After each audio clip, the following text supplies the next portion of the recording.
Let's put an aluminum drive shaft in my Mustang for not a lot of money.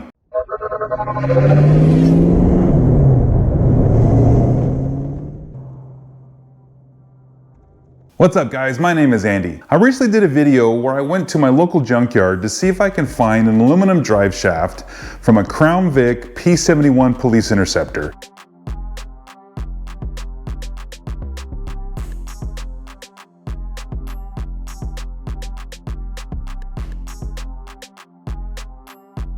Because I wanted to put this drive shaft in my 66 Mustang. And I want to do this because this is the cheapest way I can put an aluminum drive shaft in my car without having to spend a lot of money. And one of the major reasons why I want this drive shaft is cost. I bought this drive shaft for $28.31. So if I'm going to compare that to a brand new aluminum drive shaft from any major website that's going to be more than $500, I'm only at 28 bucks, right, so far. Now we do need to change a couple of the parts out. We do need to modify this drive shaft, but we can do that for a lot less than the cost of a new aluminum drive shaft. Let's go over those parts real quick. Let's start with the slip yoke end of the drive shaft. Now I cannot reuse this one that's on here because the OD of this particular part is 1.59 inches. And on my T5 transmission, I need a 1.5 OD slip yoke to fit in my transmission. It does have the correct spline count, 28 splines, but this is not something that I want to risk trying to jam into my transmission and make it fit. So buying a new slip yoke, you can buy these from anywhere between $40 and $240, depending on how fancy you want to get. But I got one from Ford Performance and it was like 60 bucks, and it's a cast unit much like this. So this is going to work for what I need. The next piece is going to be the U-joint inside here. Now this is a 1330 size U-joint. I recently did a video where I explained the differences between the various sizes, the 1310, 1330, 1350, U-joints that you can put in these cars. And on my car, everything is a 1310 size, but it's okay to upgrade to a 1330, partly because that's what this drive shaft has, and it's not going to hurt anything. It just makes for a stronger U-joint. And I could use this one that's in here. I could reuse it, but this thing is aged, it's pretty old, it's kind of worn out, and as cheap as they are, I just get another one. I think I pay like 10 to 15 bucks for a new U-joint that goes inside here. And it's a 1330 by 1330, which is perfect for what I have. Now flipping over to the other end, I cannot reuse this attachment here. I don't have a third member that accepts that, but if you do, you're good to go. But what I've got is an 8-inch third member in my Mustang, and it actually takes the 1310 size. So I already know that not only will this not work, but the U-joint that's inside here won't work. I can buy a 1330 to a 1310 size U-joint, and that's what I'm going to put in here. So again, I'm going to replace this U-joint that's in here because I need something that's going to fit my third member and fit this drive line. And the last piece of this puzzle is the drive shaft length. Now this thing, from center of this U-joint to the center of the one down there, I measure 55 and 9/16 of an inch. That's too long to fit in my car, so I need to cut it down. That's okay, because I've got an actually damaged tube on here, and we may be able to cut this damaged section off the tube down to get to the proper length and be able to salvage this tube. What I want to go to is 50 inches from center of the U-joint to center of the U-joint. That will give me the perfect length to fit in my classic Mustang. On your setup, you want to make sure you measure your existing drive line from U-joint to U-joint, and that'll be the length that you're looking for in your car. But what if we can't salvage this tube? That is going to add to the cost. Because this tube is damaged, the shop that I'm going to take this to may choose not to use this tube, and we have to order a new piece. That's fine. It does add to the cost, but in the end, we're still going to be cheaper than a brand new drive shaft. The important part are these end caps. These aluminum end caps are going to be something that I can't easily replicate, and to just buy those and new tubing will be more expensive than just buying an aluminum drive shaft, so that's why I want to utilize this. This is so cheap, coming in at $28 to start, plus another, what, 100 bucks or so for the slip yoke and the two U-joints. I'm into this thing $120, let's call it $130 so far. Compared to a $500 drive shaft, I'm way ahead of the game. Now the cost of cutting this down is going to be dependent on where you're going. The shop I'm going to take it to is going to give me a price, and we'll find out if I have to replace this tube or not. So guys, that's my next step. I need to take this down to the drive shaft shop and have them modify this for me. This can take a couple of weeks depending on where you're at, so plan ahead for that. I'm going to go ahead and get it dropped off, and we'll see how it comes out. This is all I have to show for 4 weeks worth of time and waiting. What I've got in here are the end caps that were on that drive line that I was just talking about. And then I've got the slip yoke and the U-joints in here. And the plan was, well, I'll tell you what, let's go over what should have happened, what actually happened, and what's going to happen. So the first thing I want to talk about is, so this video is meant to be for taking that 3.5-inch drive shaft out of that Police Interceptor car and how you can turn this into a drive shaft for our cars for pretty cheap, for a lot less than what it would cost to, you know, go buy a brand new drive shaft. And what should have happened is, you know, dropping this off the shop, and within a week or two, I'd have that drive shaft back. It'd be the correct length. I'd have the new U-joints in there, the new slip yoke on there, and we could install in the car and go. And this is still something that I recommend. This is still a good video for that, in that that's what you would have got. Now, on my previous Mustang, the coupe that I had before this, I did the same exact thing. I got a Police Interceptor drive shaft, took it down to the shop, to the same shop that I took this stuff to, and you know, within a couple of weeks I had my drive shaft and I put it in that Mustang, and away we went. And that's what should have happened this time, but it didn't. And I still recommend doing this. This is an easy way, a cheap way to get a lighter, stronger aluminum drive shaft for our cars. Again, an emphasis being on the larger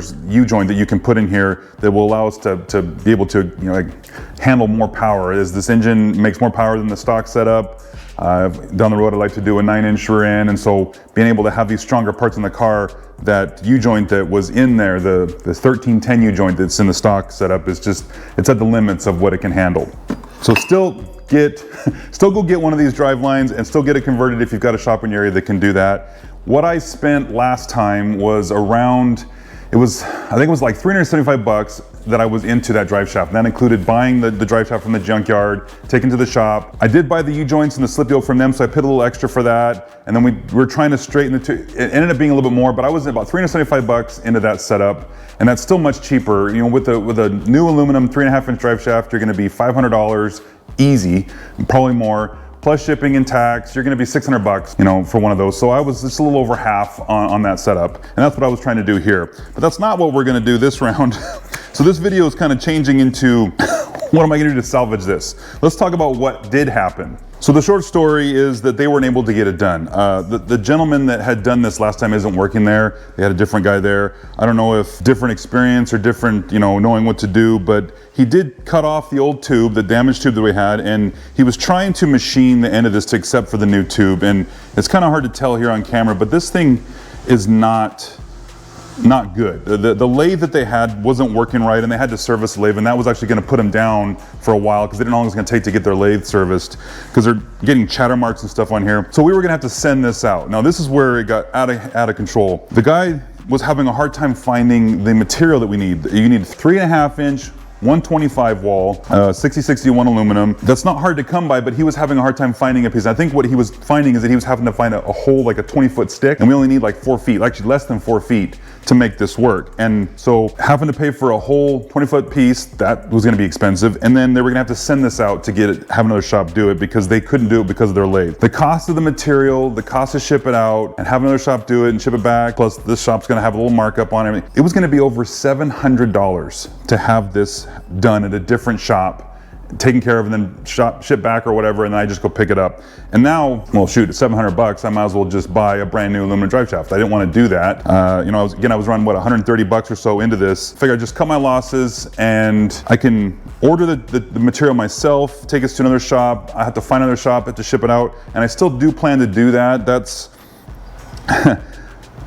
that's where it really goes downhill for this video, and some of you guys are gonna be upset with me because of my choice. I've got some other obligations and stuff going on with this car. Timing on this is not perfect, and I don't have the time to wait to send this out. So what I'm gonna have to do is eat some of the expense and kind of go against this whole thing of trying to do this for cheap. For the material and the cost to finish this out, I'm still gonna be around $350 to $400 when this is all done to get this done. And I still want this drive shaft because of these 1330 U-joints in here. They're stronger, bigger, better for my application, but I can't get that done right away. And again, like I said, I got other stuff going with this car, so I got to get this car back on the road. So I have to put a hold on this. I will finish it. I'll have a video on that when I get that done. But for now, this is going to just have to wait, and we're going to have to go to plan C or D or E or whatever letter we're on right now.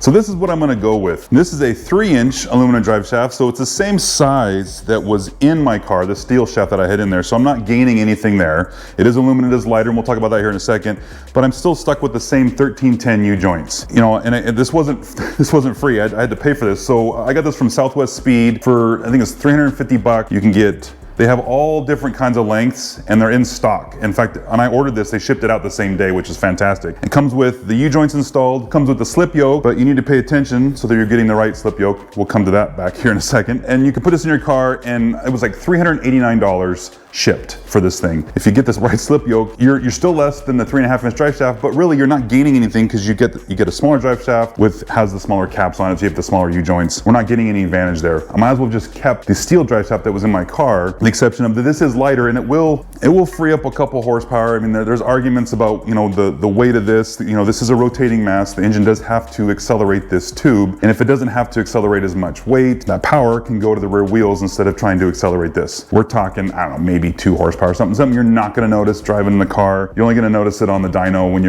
when the numbers are reading on the screen. So why would you still do this? Well, I wanted to get away from that steel drive shaft. I wanted something that was lighter. This is something that you're at the point where the changes that I'm making in the car are minimal. I've done so many upgrades, so many things to this car that it's little tiny changes now to kind of get this car to the finish line of what I want to do with this thing. This is not something that I would recommend as one of your first 10 things to do to your car. This is something that would be way down the road. I would recommend going the route of getting that P71 drive shaft and getting it fixed and cut, because for doing all that, I would still be, well, what I paid for the last time was less than what I just paid for this. Had I was able to keep that same cost, I still would have been cheaper, bigger, stronger drive shaft than this, but this is where I'm at. So what I want to do is I want to put this in the car, and the slip yoke that comes with it, by default, they come with a 27 spline slip yoke. Let me grab that real quick. This is the slip yoke that comes, you know, with the drive shaft. But this is a 27 spline, and I need a 28 spline. I have a T5 in my car, so that has a 28 spline output shaft. I wasn't paying attention.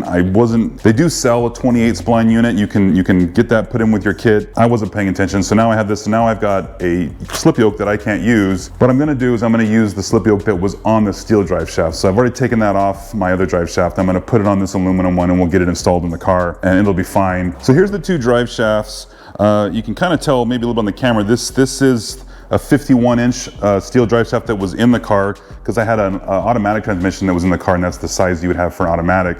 And it still works with a T5, but you're at the limit. So I wouldn't recommend it. You know, I wouldn't say go buy a 51-inch drive shaft, but if that's what was available, it will still work. But really, you want the 50-inch drive shaft if you have the T5 transmission in these cars.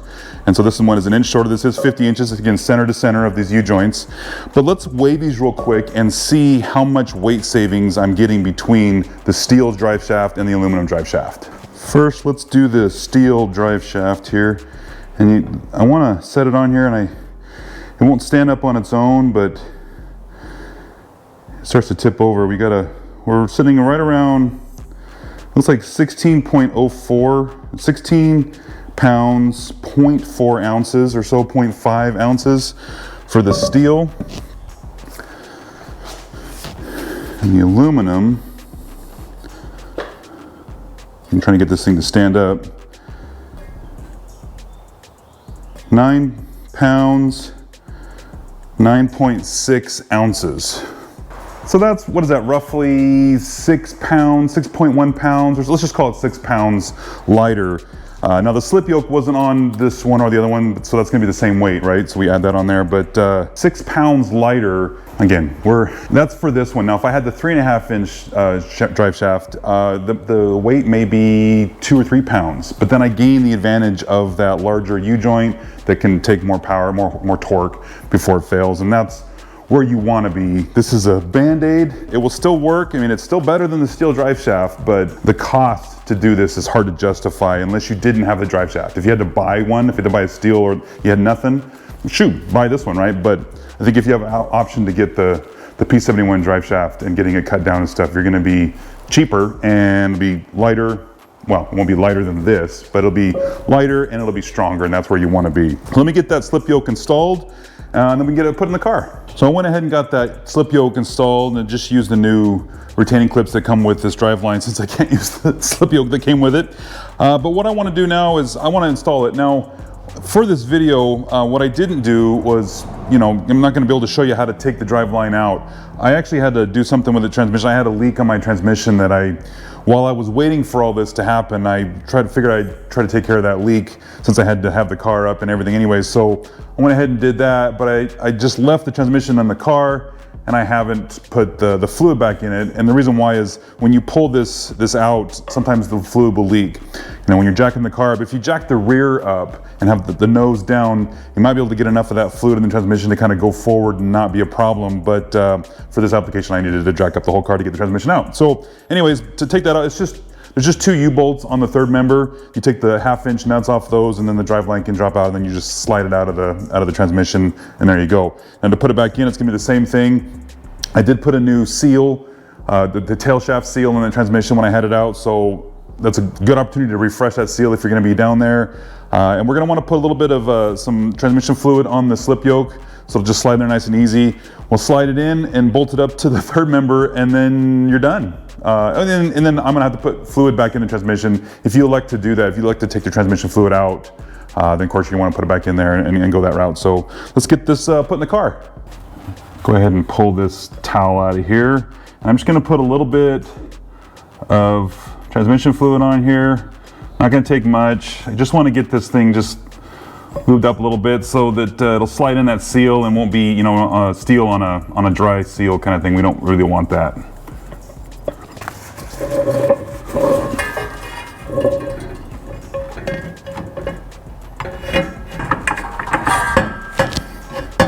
Go ahead and you can slide it all the way forward. Make sure that it moves freely inside here. And then when we put it in the third member, we'll move it back and we'll get the spacing that we need. All right. And then we'll just put this up here. And then we're gonna slide it backwards out of the transmission so that it fits inside the third member. Put the U-bolts back in. And this is also a good time to put in new U-bolts if you've got them. It's just it's kind of like an insurance, right? It's just a way to ensure the life of your bolts and the whole connection back here.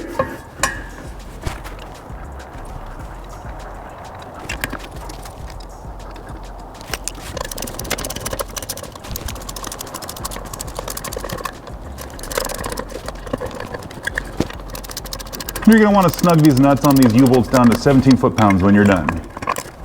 All right, now we got the drive line in place. Everything looks good. I need to go ahead and finish putting my exhaust back together.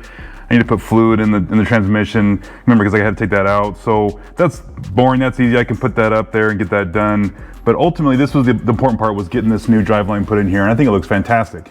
So all right guys, that is an aluminum drive shaft installed in a classic Mustang. I did take that aluminum drive shaft from the P71 Police Interceptor. I did weigh that before I took it down to the shop, and it was, you know, coming around 16 pounds or so before I cut that thing down. So once we modify and get it to the correct length, it's gonna weigh less because there's gonna be a shorter tube on there. So it's gonna be still less than the steel drive shaft that we had in here, but then we get the advantage of it being a larger diameter, which we can put those larger U-joints in there, and then it'll be ready to absorb more power before I start braking stuff, right? So, but for now, this is gonna work. It's not ideal, but given the circumstances and everything that's going on, what I got going with this car, this is kind of where I needed to be to get this thing done and get it out the door, and then I can finish the aluminum drive shaft down the road when I get that material and find a shop that can do that for me. So cool. So yeah, now we're on to the next project, and I got lots of work to do. So all right guys, if you liked the video, give me a thumbs up, and if you subscribe, I appreciate it because it helps my channel out, and we'll see you in the next one.